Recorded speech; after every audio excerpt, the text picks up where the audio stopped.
Урматтуу мекендештер, бүгүн Бишкектен өтө пай жаңы сонун үйдү көрсөтөбүз. Шашылыш түрдө бул үйдү 235 миң долларга сатууга койду. Мен чынын айтайын, бул үйдүн ээси куруп жатканда участокто алып туруп, өзү үй бүлөсү менен жашаш үчүн куруптур да. Бирок эми бүгүнкү күндө бир бизнести баштап алыптыр. Ошол бизнести улантып кетиш үчүн акча керек. Үйдө эми жагдайга жарашка, шартка байланыштуу сатууга коюптур. Бул үй эми сиздерге болуп калат экен. Мен бул үйдү азыр келип бир катар көрүп чыктым. Өтө сонун куруптур. 5 деген өзүмдүн баамды бердим туугандар. 235 миң доллар. Үй өзү ашкананы кошкондо 5 бөлмөлүү үй, бүт санузелдери менен ремонт даяр. Келип эле кирип жашайсыздар. Жер аянты 485, тагыраагы 5 сотукка жакын Бишкекте Арча Бешик конушунда жайгашкан. Мен азыр жолго чыгып сиздерге дарегини так түшүндүрүп коеюн. Сиздер Дооронбек Садырбаев көчөсү менен же болбосо Баха менен магистралдан жогору резиденция тарапка көтөрүлүп келесиздер дагы баягы гүл саткан жерден оң тарапка жүрөсүздөр. Мына адырдын астынан бетон заводдон өткөндөн кийин Чубагажы 2 көчөсү болуп калат. Бул жагынан түз жогорудан ылдыйга түшүп келсеңиздер да болот. Ороктун жолу да бул жер. Кааласаңыздар ылдый жагынан дагы келсеңиздер болот. Чубагажы 2 көчөсү 38-чи дарек болот. Биз азыр ылдый жагынан келдик, негизи Ороктун жолу менен.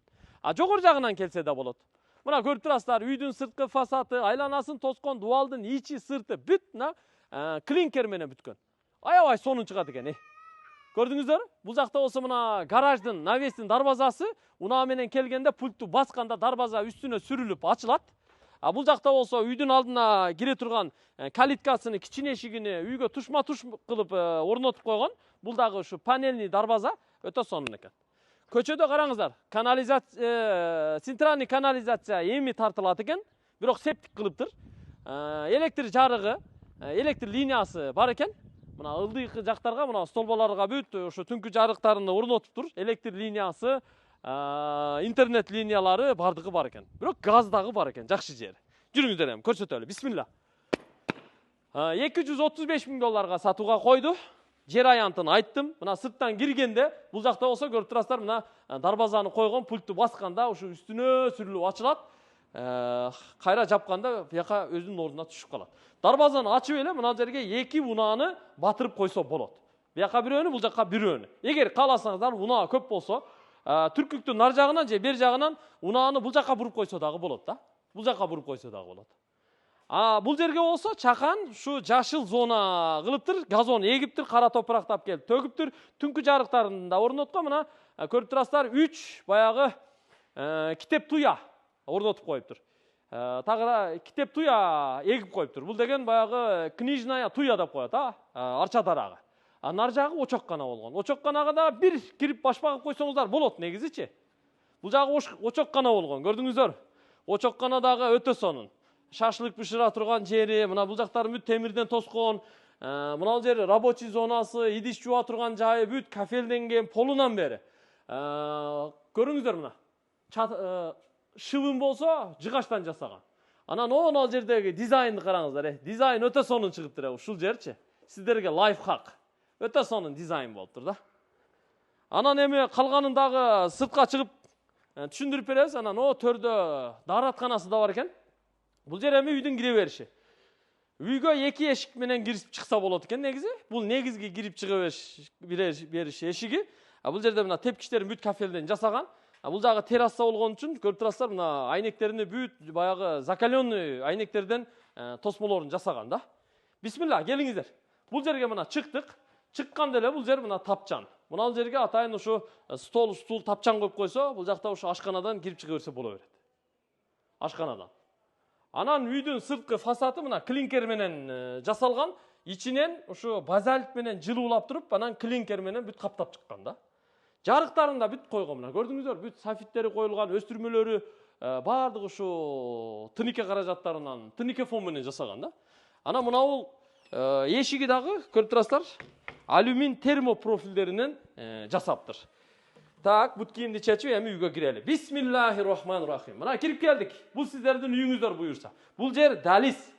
Бут чечме деп койсок болот. Же болбосо орусча прихожка деп коет. Кээде тамбур деп айтып коет. Бул жакта болсо атайын шкаф коюптур. Бүт кийим кече ушул жерге орнотулат, жайгаштырылат. Полу кафел болгон. Оң тарапка киргенде бул жагы ушу биринчи кабаттагы киргенде эле жалпы ушу санузел. Бул жакка инсталляция кылып атайын унитаз орноткон. Бул жагы мына жуунуучу жайы, ичине кирип көрсөңүздөр кенен, төрүндө текчелери менен башка түстө жасап көрүп турасыздар. Бул жакта болсо мына терезеси, раковинасы, күзгүсү да мына подсветкасы менен экен. Аябай жакшы жасаптыр. Бул жерге мына кир жуучу машина орнотуп койсо болот экен. Бул эми санузел. Анан эшиктери дагы мына өзгөчө эшиктер. Мына ак түстөгү сонун эшиктерди коюптур. Бул эми заманбап, креативный же болбосо мына хай-тек эшик деп койсок болот да. Бул жакка киргенде сразу эле экинчи эшиктен өтүп туруп, солго киргенде бул ашкана. Мына ашканага киргенде көрүп турасыздар. Кенен да. Бул жагы бүт ушул төрдөн наркы кире беришке чейин эмерек болгон. Бул жерде болсо газ электропечкасы, үстүндө буу сормосу менен идиш жуучу жайы. Ана мына жерде жанагы эме бар. Посудомоечный аппарат деп коет, ушуну дагы коюптур. Бул жакта болсо мына микроволновка, духовкалардан бери бардыгын койгон да. Бул жакта болсо мына отопление радиаторлары коюлган. Бул жагында бир терезеси бар. Терезелери да мына пластиктен антрацит түстө. Эки механизм менен үстү бир ачылат, астына бураганда бир ачылат. Ушундай сонун профилдерден жасаптыр да. Радиаторлар да мына көп секцияда коюлган. Бул эшик эми баягы сыртка кирип чыккандагы эшик да. Бияктан бейманал кирип чыга берет. Жай мезгили бул эшик аябай сонун колдонулат да. Колдонулат. Потологу мына көрүп турасыздар, софиттерди койгон, люстра койгон. Бул жака болсо мына точечный лампаларды коюп чыккан да. Бул эми ашканасы, полу кафель, теплый пол. Эми мына караңыздар. Бул холл аябай сонун жасалган да. Бул жака диван, креслолор коюлат. Бул жакта болсо телевизор илинет. Астында мына подставкалары менен мына ТВ зонаны өтө мыкты жасаптыр. Көрдүңүздөрбү? Өтө заманбап каражаттардан келтирген да. Сонун кылып жасаган. Бул жака болсо дивандар коюлат. Мунун арка фонундагы өтө сонун заманбап материалдардан жасаптыр. Биякта терезеси бар. Отопление бүт тартылган. Көрдүңүздөр? Полу ламинат мынакей. Пол ламинат. Анан потолоктагы көрүп турасыздар. Аябай тегиз сонун жасалып, чекелерине дагы бүт лента койгон, ортосунда мына бир катар трекер кеткен, люстраларды аскан, ушундай сонун кылып жасаган. Анан мынау чоң эшикти караңыздар. Бул чоң эшиктен киргенде өзү зал бул жагычы. Эшиги эки чоң эшик кылган да. Өтө кенен жасаптыр. Мына эки эшикти ачып туруп эле бияка киргенде бул эми зал, мейманкана, чоң бөлмө да. Көрдүңүздөр? Кенен бөлмө. Туурасы 4 метр, узундугу бир 6,5 метр чыгат да. Зал, мейманкана. Узундугу бир 7 метрдин тегерегинде. Күмүш түстүү жасаптыр. Бул жагында бир терезе, күн батыш жагында 2 терезеси бар экен. Потолоктору да бүт бардыгы жасалган, люстралары, трекерлери, чекесиндеги лента лампалары бардыгы коюлган, илинген. Парда илестер болду. Анан бул жака кирели. Мына бул эшиктен киргенде, экинчи эшиктен киргенде, оң жака келе турган болсок, мында болсо мына ата-энелердин уктоочу бөлмөсү. Мастер спальни деп коебуз, Бул жака киргенде ата-энелердин уктоочу керебети турат. Эки жагында мына эки бра лампасы, электроточкалары менен. Бул жакта болсо ата-энелердин бөлмөсүнүн ичинде жуунуучу бөлмөсү бар. Мына киргенде сол жакта атайын унитаз коюлган, гигиенический душу менен. Бул жакта болсо мына аристону бар. Көрдүңүздөр? Асты болсо мына бүт текчелери менен майда чүйдө коюп коет. Шкаф дагы ушул жерге орнотуп коюптур. Бул жагы болсо мына ванна. Ваннанын бул жак төрүнө атайын подсветка коюп, текчелерди жасап койгон. Бүт ошо жана муламоющилерди койгонго. Бул жагында мына терезе форточкасы бар. Бул жака кириңиздер. Көрдүңүздөр мына. Сушилка коюлган, отоплениега туташтырылып, подвесной мебель коюлган, раковинасы менен, анан күзгү дагы мына башкача формада экен, подсветкасы менен. Ушундай коюлган. Полу дубалы бүт кафел болгон да. Бул эми ата-энелердин уктоочу бөлмөсү. Ушул эле катарда бул жака келиңиздер, балдар бөлмөсү бар. Бирок балдар бөлмөсүнүн кире бериш жеринде атайын балдардын кийим кечеси үчүн бул жерге шкаф-купе орнотуптур. Көрдүңүздөр? Шкаф-купе турат. Балдардын кийим кечеси бардыгы ушунун ичинде турат. Ал эми бул эшикти ачып бияка киргенде балдар үчүн бөлмө. Балдарды ушул бөлмөгө жайгаштырса болот туугандар. Мына көрдүңүздөр? Бир кабаттуу үйдүн балдар бөлмөсү. Мынау жақта мына электроточка турат. Бұл жерге мындайынан же мындайынан керебет койсо болот. Мынау жерге балдарга мындайынан же мындайынан бир керебет койсо болот. Эки балага кеттү, ал эми бул жакка бир балага бир керебет койсо болот. Ошондо 3 бала ушул бөлмөдө кенен жашайт. Узун туурасы бир 4/4. Потолок тегиз жасалган, люстра илинген, мына отопление тартылган, терезеси бар, подоконниги да бүт, көрүп турасыздар, дарчасы дагы пластик. Анан ар бир бөлмөгө тетигинде баягы дымоход, вытяжка коюп чыккан да. Ушул көрдүңүздөр. Ана мына жерде телевизиондун жанында шкаф койгон, көрдүңүздөр? Бүт ичи жанып турат, подсветкасы менен.